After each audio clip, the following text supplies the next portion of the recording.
I was reading text messages earlier, and somebody said that Jameis Winston accidentally let it slip that Ken Dorsey was going to call plays this year. So I got on Twitter to see if like anybody else was reporting it. I didn't see where he heard it from or where Jameis let it slip. But what do you guys think? I know we talked about it a little bit a couple of weeks ago, I think, about who was going to call plays when Mary Kay put out her report that the offense was looking a lot different, that Kevin was definitely at least considering letting Ken Dorsey call the plays. So what are your guys' thoughts? Like, do you think it's a good idea, bad idea? Where do you guys stand on it? Josh, I don't know like how you feel about it, but everything that I've seen, I've just been keeping up on Browns news while vacationing, you know. So, but everything I've seen is that the offense, Deshaun Watson, everybody is feeling like pretty comfortable and enjoying. They're really, really liking the new offense, right? So to me, you know, when you're talking about full trust, your offensive coordinator, your quarterback, there's trust there. I'm not shocked. It's just surprising because for years we thought, oh, there's no way, you know, there's no way coach ever turns over play calling. So I think that there is it's not smoke. I definitely don't think that there's just smoke to it.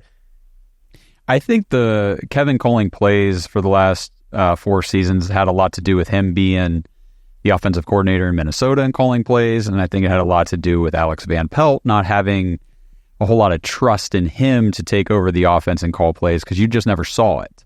He's actually, I heard something, and I forget where I was hearing it.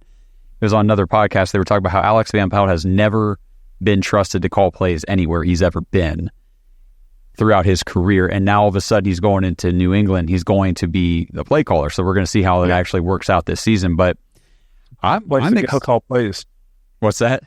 That's a tough place to go call plays the first time. There's not a lot of offensive talent up there. What do you call plays with? Yeah, exactly. So going to Ken Dorsey, I think it's a good move. I think if Kevin trusts him enough to bring him in, to let him revamp the offense, let him call it. Let him have the reins, and then you get to just manage the game. You know, there's so much that goes into head coaching the game that we might even see Kevin Stefanski take another step in his ability as a head coach without having that burden on him. So I don't know. I see this as being a positive thing. It could definitely work out well for us.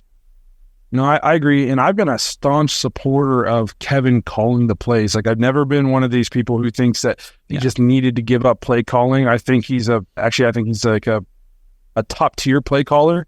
But like you said, so much goes into being the head coach that if you have a guy that you think that you can trust and you can fully trust into calling the plays, then you might go ahead and hand it off and take that next step in head coaching. And I think it shows growth as a head coach to show the trust in somebody. And I think another thing is, in the offense we've ran previously up into this season, Kevin Stefanski's been the expert on it, on the staff. You know, like Alex Van Pelt might know it and stuff, but it's Kevin Stefanski's offense.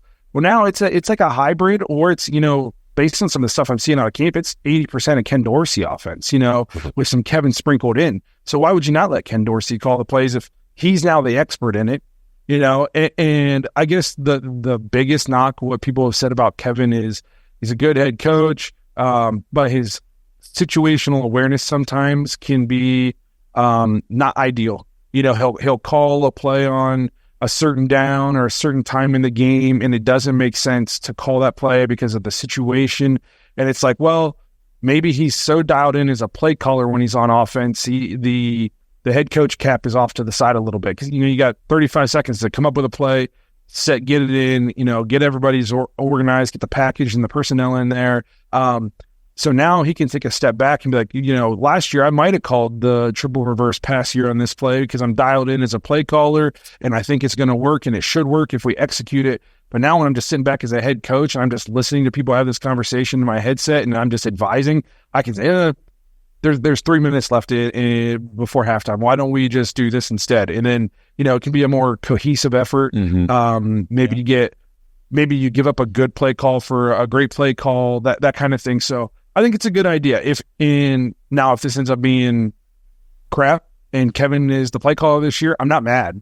Right. You know, I still think Kevin is a very good play caller, but I think I think it shows growth, and I think it could be a good thing if we do let Ken Dorsey call the plays, especially since it's from by all accounts, it's his offense now. I mean, it's very much a Ken Dorsey airing it out. Every video I've seen, it looks way different. There's motion that we haven't used in the past. So I'm excited to see what the offense looks like. I'm excited to hopefully get at the training camp at some point. And just see it for myself. I'm excited to see how it looks. But yeah, I don't think it's a bad thing for Ken Dorsey to call plays this year if we go that route.